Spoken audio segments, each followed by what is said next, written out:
Area of triangle find करने के बहुत सारे तरीके हैं वैसे तो।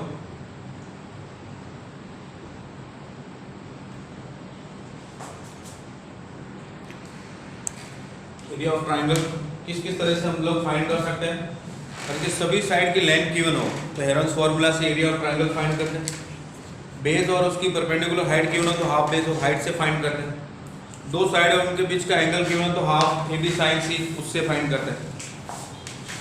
और अगर कि तीनों वर्टेक्स के कोऑर्डिनेट गिवन हो तो हम लोग फाइंड करते हैं। एक फॉर्मूला है अपने पास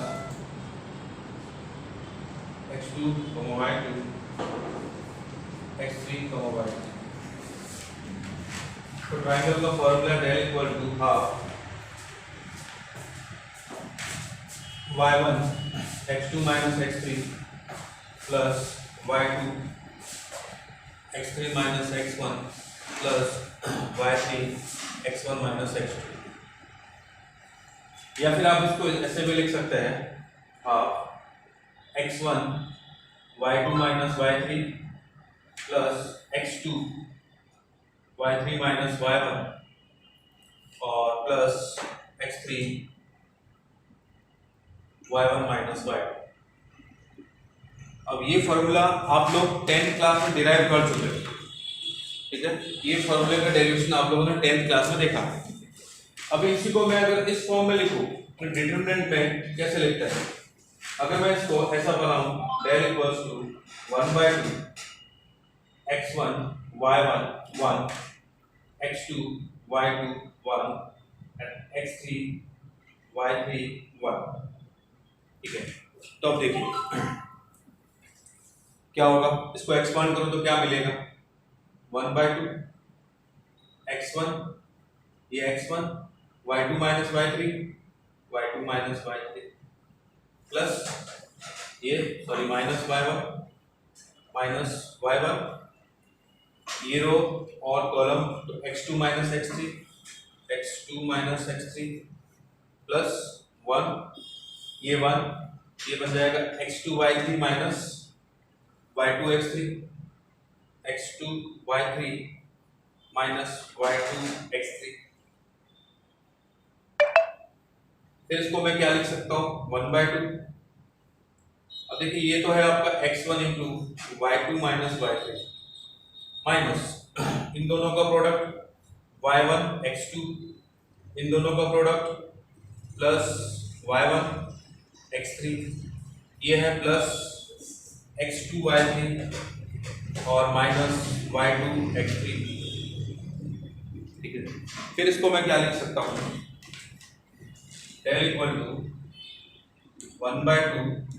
देखिए ये टर्म तो मैं ऐसे लिखता हूँ x1 y2 माइनस y3। दूसरी टर्म के अंदर देखिए ये मैं इन दोनों में से x2 कॉमन निकालता हूँ, इन दोनों में से प्लस x2 कॉमन तो क्या बचेगा y3 minus y3 minus y1। तो इन दोनों में से हम लोग x3 कॉमन निकालते हैं प्लस x3 ये बन जाएगा y1 माइनस y2, ठीक है। तो ये जो टर्म मैंने बताई आपको ये जो आप पहले डिराइव कर चुके हो और ये हमने इस डिटरमिनेंट को सॉल्व करने के बाद मिला, इसका मतलब ये और ये दोनों टर्म एक ही है। तो एरिया ऑफ ट्राइंगल अगर हमारे पास तीनों वर्टेक्स के कोऑर्डिनेट गिवन हो तो इस फॉर्म में लिख सकते हैं। डिटरमिनेंट की फॉर्म में एरिया ऑफ ट्राइंगल ये होता है। क्या आप लोग समझ गए? डिटरमिनेंट की फॉर्म में ट्राइंगल के तीनों वर्टेक्स से कोऑर्डिनेट हो तो एरिया कैसे फाइंड करते हैं?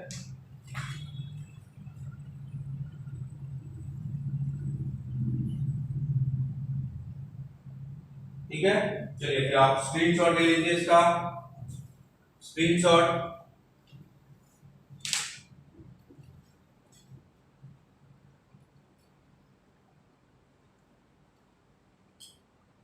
डन।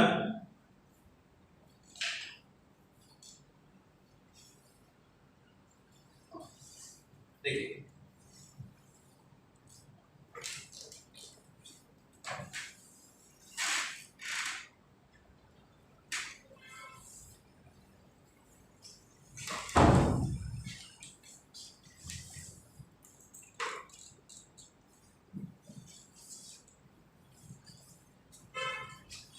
अब आपने बोला एरिया ऑफ ट्राइंगल, ये ट्राइंगल है, इसके तीनों वर्टेक्स ए बी एंड सी, जिसके कोऑर्डिनेट है x1, y1, x2, y2 और x3, y1। आपने एरिया का फॉर्मूला बता दिया डिटरमिनेंट की फॉर्म में।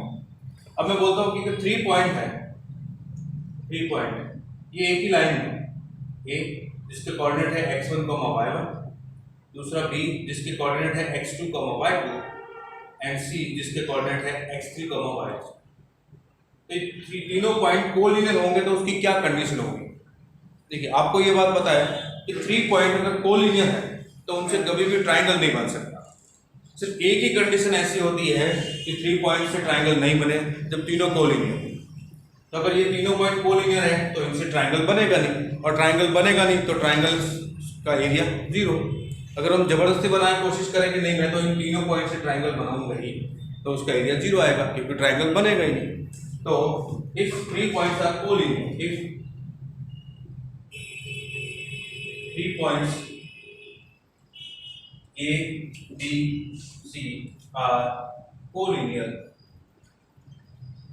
then कंडीशन क्या कि उससे बने ट्राइंगल का एरिया 0, ठीक है, डेल इक्वल टू 0। आप ऐसा लिख सकते हो कि area of triangle ABC equal to 0, और डेल का मतलब half x1, y1 1, x2, y2 1, x3, y3 1, ये 0, ये 1/2 तो 0 हो नहीं सकता, तो ये डिटरमिनेंट 0 बनेगा।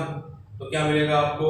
x1, y1 1, x2, y2 1, x3, y3 1, determinant equal to 0। ये कंडीशन किसकी है? If 3 points are collinear. अब इसी के साथ एक और चीज है जो आपके एनसीईआरटी में दिया है, equation of straight line, equation of the straight line passing through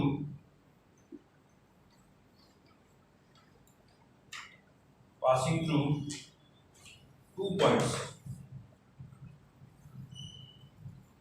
points A x1, y1 and B x2, y2। अब देखो ये दो पॉइंट है, इन दो पॉइंट से पास होने वाला है, ये एक पॉइंट A x1, y1, दूसरा पॉइंट B x2, y2, इससे ये लाइन पास हो रही है। अब आपको पता है कि लाइन की इक्वेशन के लिए हमें एक जनरल पॉइंट चाहिए उस लाइन पे x, y, तभी तो इक्वेशन फाइंड कर सकते हो आप। तो ये तीसरा पॉइंट है 3C, इसके कोऑर्डिनेट x, y, क्योंकि ये जनरल पॉइंट है। अब देखो, अब ध्यान से देखो तो ये तीनों पॉइंट कैसे हुए? कोलिनियर। अगर ये तीनों पॉइंट कोलिनियर हुए तो कोलिनियर की कंडीशन लगेगी, तो ये बन जाएगा determinant of x, y1, x1, y1 1, x2, y2 1 equal to 0। This is required condition, या फिर यूं कहे equation of a straight line which is passing through x1, y1 and x2, y2। तो ये है इक्वेशन ऑफ स्ट्रेट लाइन। इससे पास हो रही है x1, y1 से और x2, y2 से, और x, y क्या है? वो जनरल पॉइंट। तो आप इसको ऐसे भी देख सकते हो, x, y जनरल पॉइंट है, अगर तीसरा पॉइंट उस लाइन पे है तो इसको सेटिस्फाई करेगा, तो x और y की जगह x3, y3 लिख दो तो आपको ये मिल जाएगा। तो चीजें समझ में, आपको 3 चीजें समझ में आई। एरिया ऑफ ट्राइंगल, इसके आगे हाफ लगा दिया तो एरिया ऑफ ट्राइंगल होगा। अगर इसको 0 पुट कर दिया तो 3 पॉइंट्स कोलिनियर होगा। अब इसमें से कोई एक पॉइंट को एक्स वाई बना दिया तो ये इक्वेशन ऑफ स्ट्रेट लाइन है, ठीक है। आप में से किसी को कोई डाउट हो तो पूछिए, अगर डाउट नहीं है तो आगे बढ़ते हैं।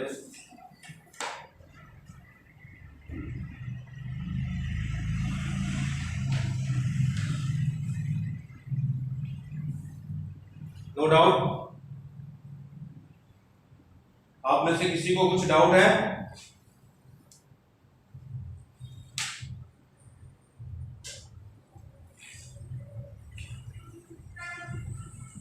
No doubt. चलिए फिर आप स्क्रीनशॉट ले लीजिए। नेक्स्ट देखिए, डन।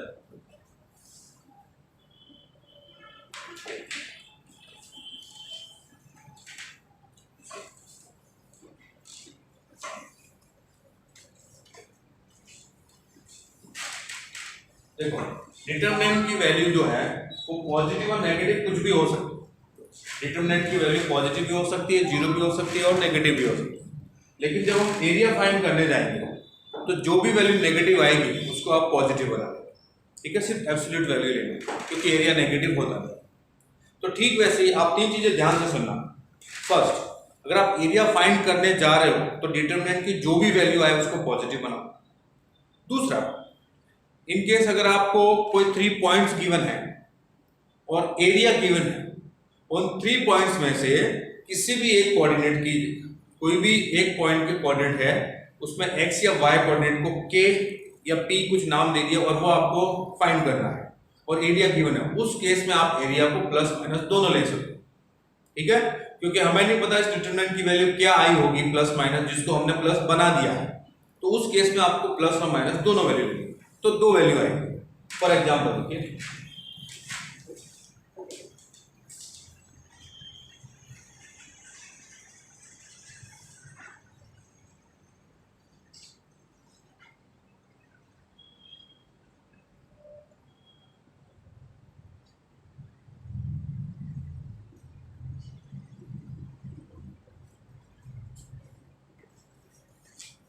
ये क्वेश्चन है vertices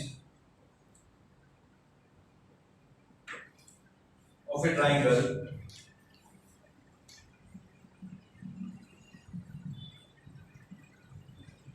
are 0, 5, 0, 0 and 4, 0. Then find area of triangle. चलिए इस ट्राइंगल का एरिया फाइंड करके बताइए।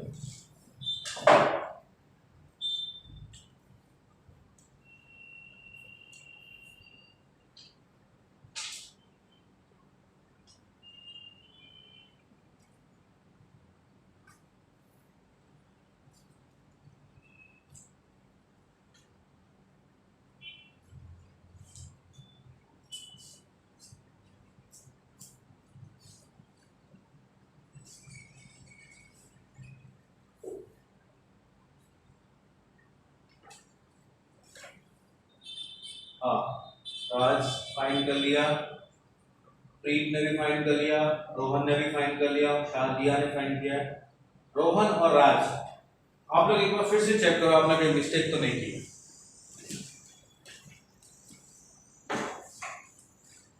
हाँ देखो इस ट्राइंगल का एरिया क्या होगा,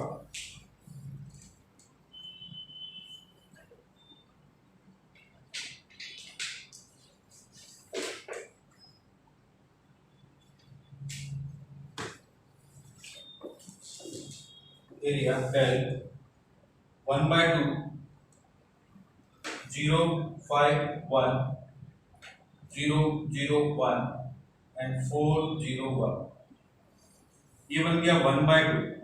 अब मैं इस सेकंड रो में अकॉर्डिंग इसको एक्सपांड करूंगा या फर्स्ट कॉलम के अकॉर्डिंग, फर्स्ट कॉलम के अकॉर्डिंग करता हूं तो ये प्लस माइनस प्लस ये हो जाएगा 4 इंटू ये रो और कॉलम हटा दिया 5 इंटू 1 माइनस 0 5 आ गया और ये बन गया 10 स्क्वायर यूनिट है जो इसका एरिया है, ठीक है। देखो जिन्होंने 20 स्क्वायर यूनिट बोला है उन्होंने हाफ करना भूल गए, ऐसी मिस्टेक मत करना, ये तो पहले ऑप्शन मिलेगा फर्स्ट ऑप्शन आपको, ठीक है। नेक्स्ट है find value of k, find the value of k for which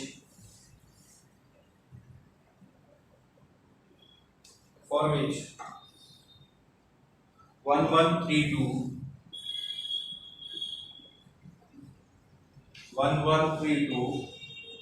4, k is collinear. चलिए कौन बताएगा k की वैल्यू क्या होगी,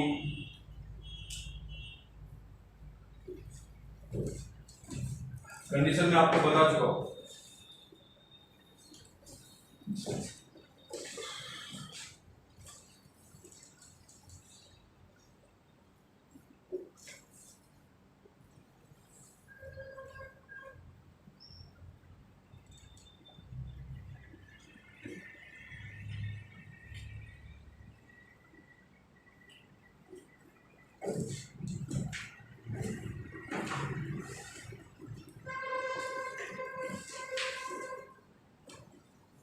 प्रियांश, प्रियांश अब एक बार फिर से चेक करो। हाँ राज, ये करेक्ट है। राज माहेश्वरी आपका आंसर करेक्ट है। देखो प्रियांश, आपने कहा मिस्टेक की होगी। कोलिनियर है तो कोलिनियर की कंडीशन लगाते हैं। Determinant of x1 y1 1 x2 y2 1 x3 y3 1 equal to 0 1 1 1 3 2 1 4 k 1 equal to 0। अब इसको एक्सपांड करते हैं तो कितना हो जाएगा 1 2 minus k minus 1 3 minus 4 plus 1 into 3k minus 8 equal to 0। तो ये आपका हो जाएगा 2 minus k minus minus plus 1 plus 3k minus 8 equal to 0। 3k minus k हुआ 2k, ये माइनस 8 प्लस 1 और प्लस 2 कितना हुआ minus 5 equal to 0। Then k equal to 5/2। ये आपने k की वैल्यू निकाली। आप में से किसी को कुछ डाउट है? किसी को भी कुछ भी डाउट हो तो पूछो।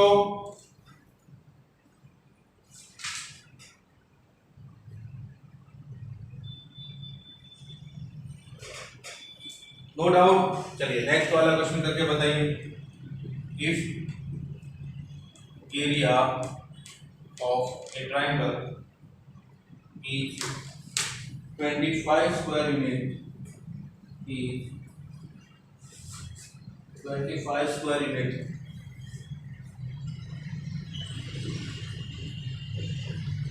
whose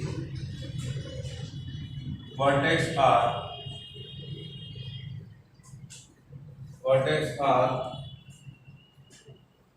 3 2 1p and last है 8 12 and find p कितना होगा ये आपको फाइंड करना। चलिए फाइंड करके बताइए p की क्या वैल्यू होगी।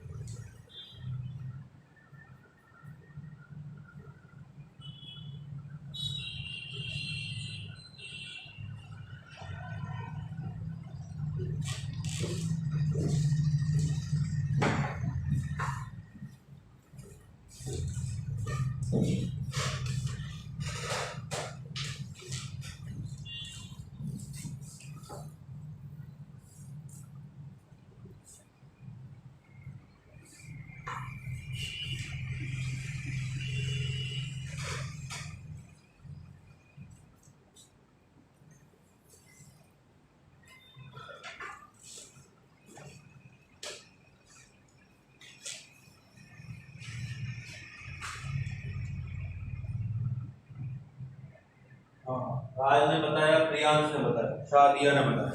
चलो तीनों के आंसर अलग अलग है। चलिए हम लोग देख लेते हैं। 1/2 3 2 1 1p1 8 12 1 equal two plus minus 25। ठीक है, अब ये 2 इधर मल्टीप्लाई हो जाएगा और डिटरमिनेंट बचेगा। इस डिटरमिनेंट को मैं एक्सपांड करता हूँ। 3 into p minus 12 minus 2 1 minus 8 plus 1 12 minus 8p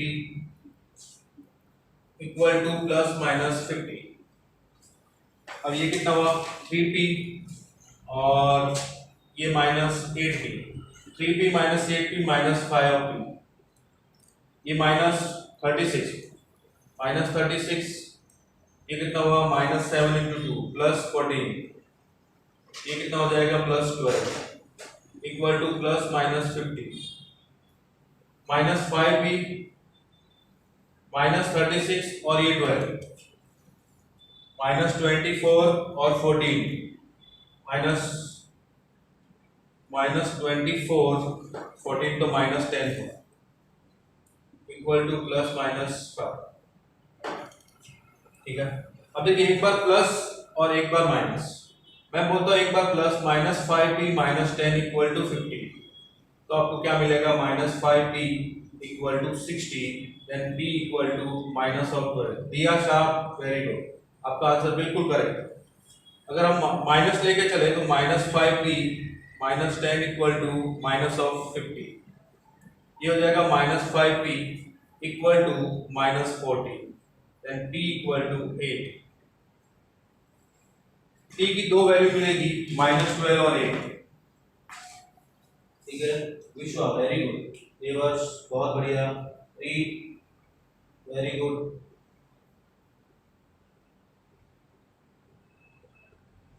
हाँ, ये क्या कह रही है, 14 की जगह 16 आएगा।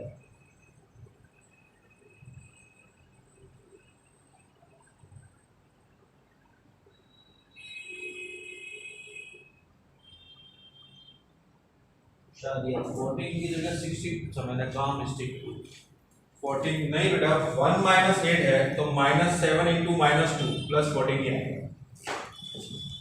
ठीक है,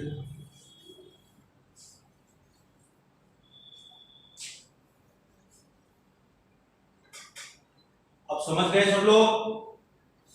सब लोगों को समझ में आया? एरिया गिवन हो तो पॉइंट कैसे फाइंड करेंगे, 3 पॉइंट्स कोलिनियर कैसे प्रूव करेंगे, और एरिया कैसे फाइंड करेंगे अगर वर्टेक्स गिवन हो। ठीक है, नेक्स्ट लास्ट एक और क्वेश्चन करते हैं जिसके अंदर हमें equation of straight line find करनी है। Find the equation of straight line passing through बता देता हूँ, 2 3 and 3 4।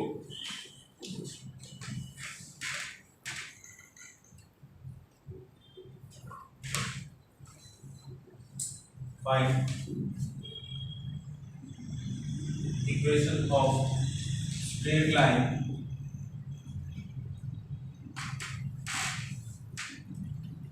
passing through 2 3 and 3 4। इस लाइन की इक्वेशन फाइंड कीजिए जो दो इन पॉइंट से पास हो रही है।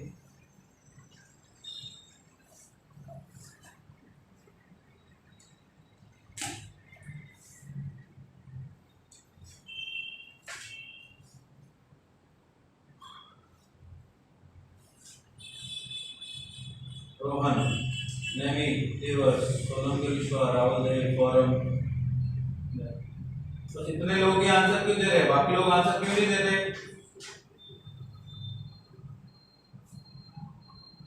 आप में से बहुत सारे लोग हैं वो आंसर नहीं देते, क्यों?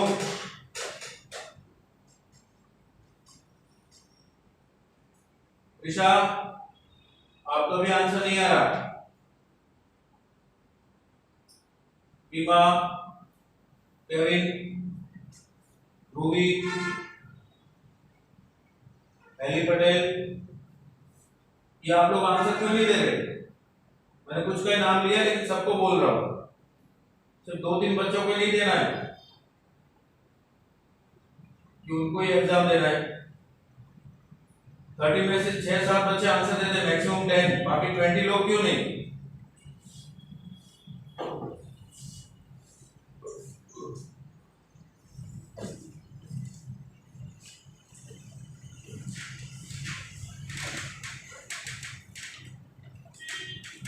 अब देखो,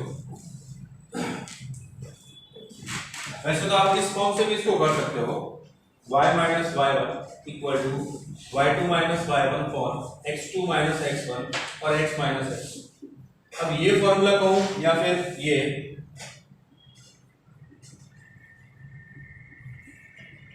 इन दोनों का एक ही मीनिंग है, आप इसको ऐसे भी लिख सकते हो, इससे यही बनेगा। ठीक है, तो अब देखिए मैं इक्वेशन फाइंड करने जा रहा हूं इन 2 पॉइंट से, तो x y 1 2 3 1 एंड 3 4 1, क्या लाइन की इक्वेशन आएगी? x into 3 minus 4 minus y 2 minus 3 और प्लस 1 8 माइनस 9 इक्वल टू 0। ये हो जाएगा माइनस ऑफ x, ये हो जाएगा plus y minus 1 equal to 0, then x minus y plus 1 equal to 0। बहुत सारे बच्चों ने सही आंसर दिया।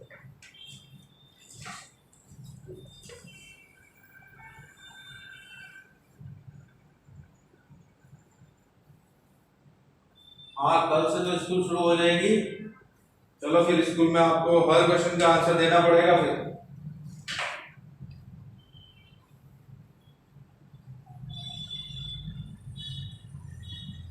चलिए कोई बात नहीं, स्क्रीनशॉट लीजिए जल्दी से इसका, स्क्रीनशॉट जल्दी। डन। नेक्स्ट देखिए concurrent line.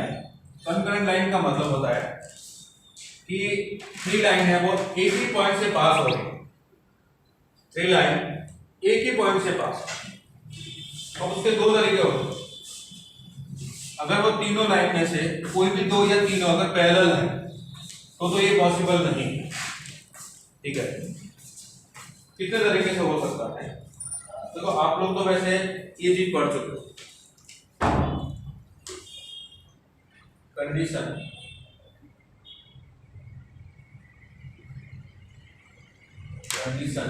Of three lines और concurrent।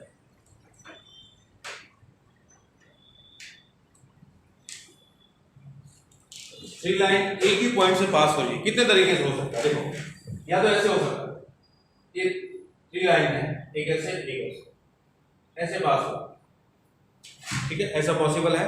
तीनों का स्लोप अलग अलग होगा, इनमें से कोई भी दो का स्लोप एक जैसा हो गया, ये ऐसा, और तीसरी लाइन इंटरसेक्टिंग है, तो ये तीनों लाइन कंकरेंट नहीं होगी, एक ही पॉइंट से पास नहीं हो रही। या फिर तीनों लाइन पैरेलल है, तीनों का स्लोप एक जैसा है, तो भी कंकरेंट लाइन नहीं होगी। या फिर एक केस ऐसा हो सकता है कि ये एक लाइन है, इसके ऊपर ही दूसरी लाइन आ गई, ये इसके ऊपर ही है, और तीसरी लाइन ऐसे कट कर रही है, तो भी कंकरेंट लाइन होगी। या फिर ऐसा हो सकता है कि ये एक लाइन है, इसके ऊपर दूसरी लाइन है, और इसी के ऊपर तीसरी लाइन है, तो ये भी कंकरेंट है। अब एक लाइन के ऊपर दूसरी लाइन कैसे होती है, अब ये तो मुझे बताने की जरूरत नहीं, आप लोगों को पता होगा। a1x plus b1y plus c1 equal to 0, a2x plus b2y plus c2 equal to 0।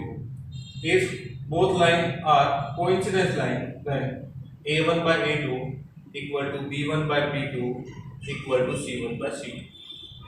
Coefficient का रेशियो इक्वल हो सभी, तो ये दोनों लाइन कैसी होगी? कोइंसिडेंस लाइन होगी। ठीक है, अगर मैं बोलता हूं कि अगर यहाँ पे नॉट लगा दूं और ये इक्वल हो तो ये पैरेलल लाइन होगी, और यहाँ पे नॉट लगा दूं तो इंटरसेक्टिंग लाइन। अगर ये जो रेशियो है a1 a2 का, और तीसरी लाइन है a3x plus b3y plus c3 equal to 0, इन दोनों का रेशियो इक्वल है तो ये दोनों पैरेलल, इन दोनों का रेशियो इक्वल है तो ये दोनों पैरेलल, और इन तीनों का रेशियो आपस में इक्वल है, a1 upon a2 equal to a2 upon a3 equal to a1 by a3, तो ये तीनों पैरेलल होगी, सॉरी कोइंसिडेंस लाइन होगी। ये वाला केस कर लो। अब इनमें से कोई दो है, वो इस कोइंसिडेंस लाइन है, जैसे ये है, इसके अंदर लाइन के ऊपर लाइन, और तीसरी लाइन इंटरसेक्ट करे तो भी कंकरेंट लाइन हो। अब ऐसा है कि तीनों का a1 by a2 equal to b1 by b2 है, बट c1 by c2 नहीं है, तो लाइंस कुछ ऐसी होगी, और तीनों का कांस्टेंट अलग अलग है, बाकी रेशियो सेम है, तो लाइंस ऐसी होगी। ठीक है, तो इनको लाइन को देखते हुए भी कई बार हमें आइडिया लग जाएगा कि कंकरेंट लाइन होगी या नहीं होगी। और दूसरा तरीका, आप क्या करोगे, आप इनमें से कोई भी दो इक्वेशन को सॉल्व करो। पॉइंट कैसे फाइंड करोगे? जैसे मैं बोलता हूं कि हम पॉइंट कैसे फाइंड करते हैं या कंडीशन ढूंढने जा रहे हैं, तो हम क्या करें, कोई भी दो इक्वेशन, आप इसमें से कोई भी दो इक्वेशन सेलेक्ट करो, उसको सॉल्व करो, उससे आपको x और y मिलेगा, वो x और y थर्ड इक्वेशन के अंदर पुट करो, क्योंकि उस पॉइंट से तीनों लाइन पास हो रही है, तो तीनों को सेटिस्फाई करेगा वो पॉइंट।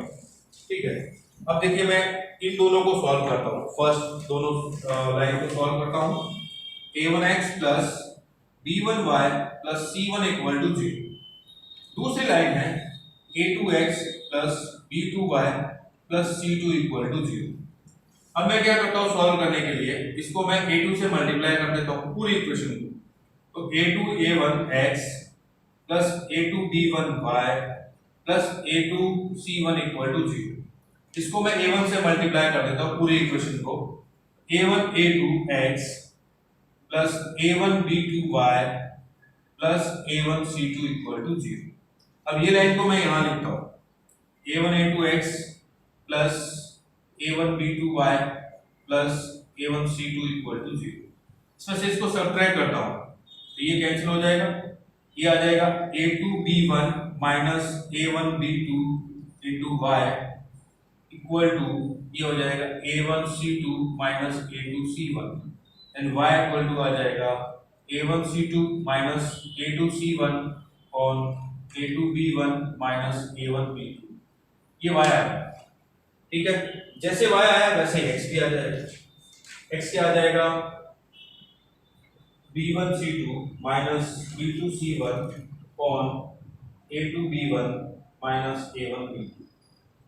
ये ऐसे y सॉरी x मिल जाएगा, y मिला है x मिला है, ये दोनों इसमें पुट करते हैं थर्ड के अंदर। तो थर्ड इक्वेशन क्या बन जाएगी, देखिए a3 x की जगह मैंने लिखा b1c2 minus b2c1 upon a2b1 minus a1b2। ये आ गया x प्लस b3 y की जगह मैंने लिखा a1c2 minus a2c1 upon a2b1 minus a1b2 plus constant c3 equal to 0। अब ये डिनोमिनेटर जो है वो c3 के साथ मल्टीप्लाई हो जाएगा, तो आपको जो रिक्वायर्ड कंडीशन है मैं बोल देता हूँ required condition for three lines to be concurrent क्या मिलेगा, a3 into b1c2 minus b2c1 plus b3 into a1c2 minus a2c1 plus c3 into a2b1 minus a1b2 equal to 0। ठीक है, ये रिक्वायर्ड कंडीशन है।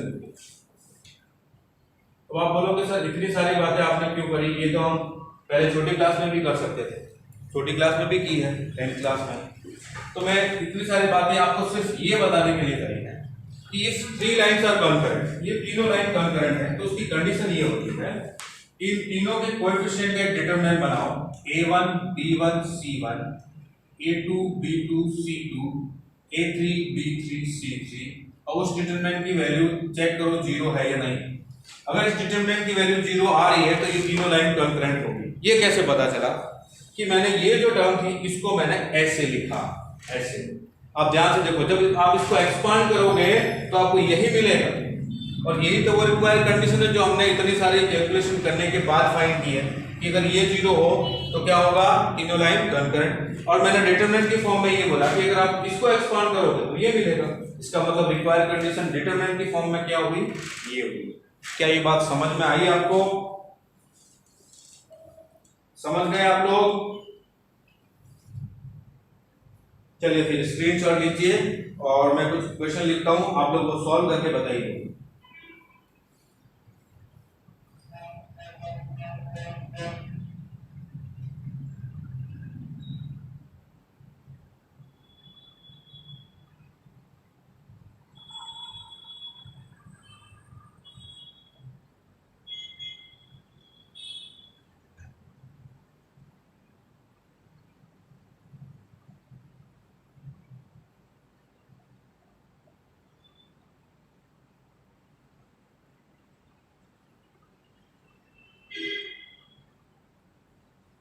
डन। नेक्स्ट क्वेश्चन देखिए,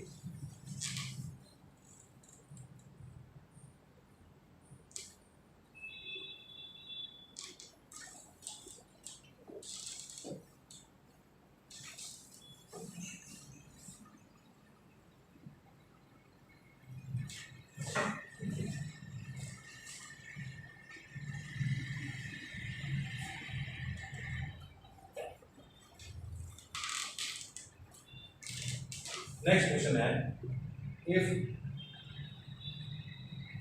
if the lines a1x plus b1y plus 1 equal to 0 and a2x plus b2y plus 1 equal to 0 and a3x plus b3y plus 1 equal to 0 are concurrent and show that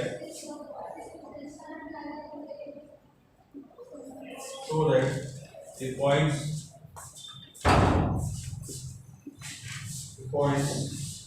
a1 comma b1 a2 comma b2 and a3 comma b3 are collinear.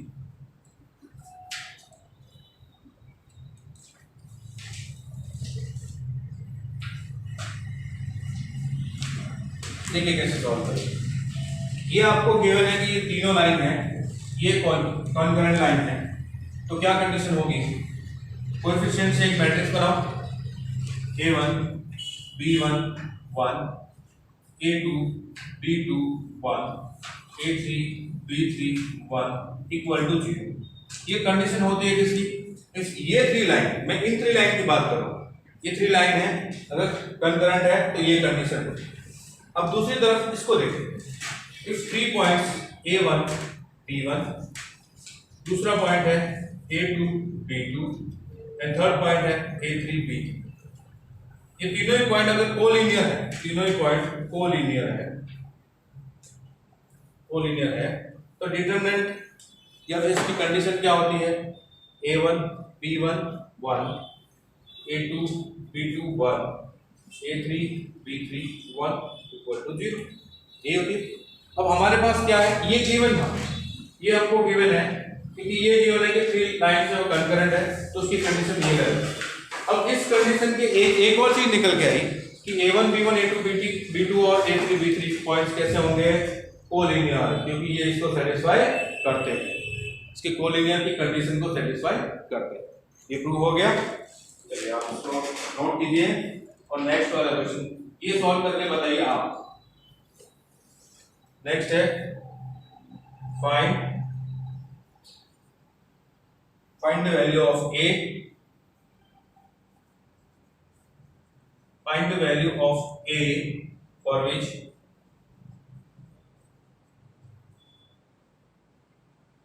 the lines कौन कौन सी है? 2x plus y minus 1 equal to 0। दूसरी line है ax plus 3y minus 3 equal to 0 and तीसरी line है 3x plus 2y minus 2 equal to 0 are concurrent।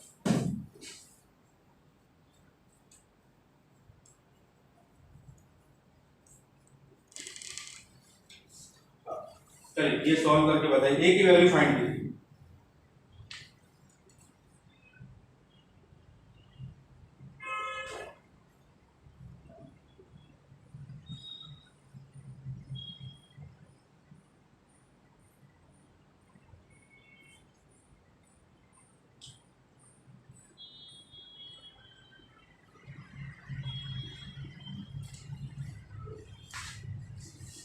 चलो कौन बताएगा a की वैल्यू क्या मिलेगी?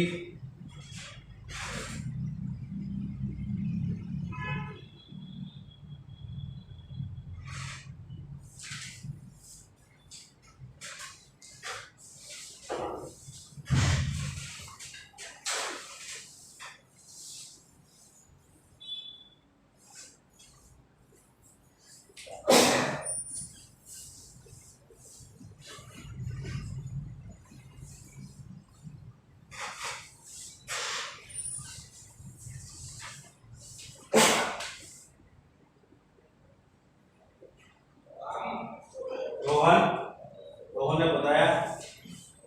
चलो और कोई? रोहन के अलावा और किसी ने सॉल्व किया है?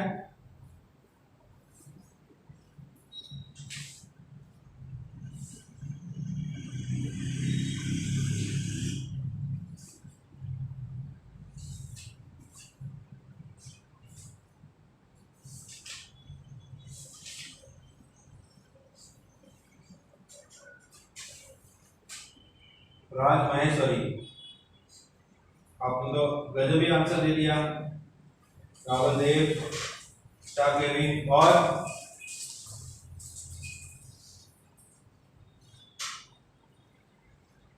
राज थोड़ा सा सोच के बता, बिना सोचे समझे आंसर मत दे।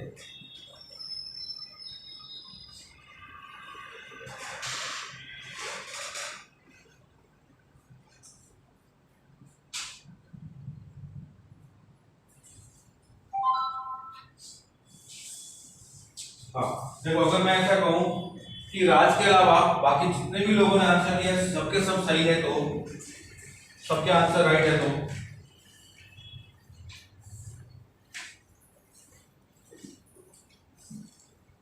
तो क्या होना चाहिए? देखो, फाइंड द वैल्यू ऑफ ए की वैल्यू फाइंड करनी है। तीनों लाइन कंकरेंट है, तो इसकी कंडीशन ये होती है 2 1 -1 a 3 -3 और 3 2 -2।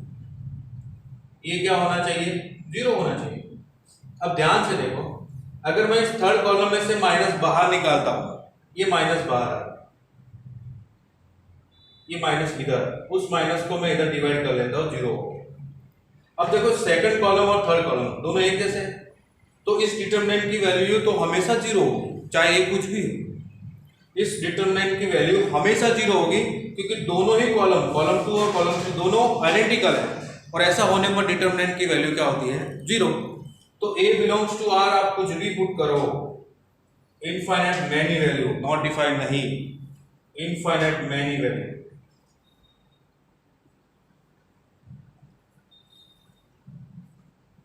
कुछ भी पुट करो, a बिलोंग्स टू r, तो जितने लोगों ने लिखे आंसर वो सारे के सारे सही होंगे, क्योंकि कुछ भी पुट करो हमेशा यही है।